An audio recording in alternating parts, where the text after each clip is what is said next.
అంటే ఒక బ్రిడ్జ్ కట్టినట్టుగా నాగార్ సాగర్ కట్టినట్టుగా అడ్డుకట్టేస్తుంది భూగర్భ జలాలకి మూమెంట్కి. ఓకే. అలాంటి సందర్భంలో ఏమైతే అంటే ఎక్కడ పైన భాగంలో ఎక్కువ నీళ్ళు పడే అవకాశం ఉంటుంది. ఓకే. కింది భాగం అంటే ఏదైనా సీపేజ్ ఏమైనా ప్లాస్టిక్ ఉంటే వచ్చే అవకాశం ఉంటుంది. అయితే ఈ నల్లరాయి దగ్గర ఓన్లీ 30 ఫీట్ల నుంచి 100 ఫీట్ల లోపే వాటర్ వచ్చే అవకాశం ఉంటుంది. ఓకే. అయితే వీణరాయికి పై భాగంలో వాటర్ ఎక్కువ వచ్చే అవకాశం ఉంటుంది, కింది భాగంలో తక్కువ వచ్చే అవకాశం ఉంటుంది. మనం కింది భాగంలో ఉన్నాం. ఓకే.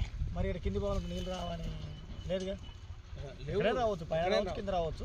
కాకపోతే జియోలాజికల్ స్ట్రక్చర్, ఇది ఒక జియోలాజికల్ స్ట్రక్చర్ అది ఒక బ్రిడ్జ్ లాగా భూగర్భ జలాలను అడ్డుకట్టేస్తుంది. ఓకే. ఓకే. దాన్ని డైక్ అని అంటాం. ఓకే. డైక్ అంటే నల్లరాయిలో నల్ల మినరల్స్ ఉంటాయి.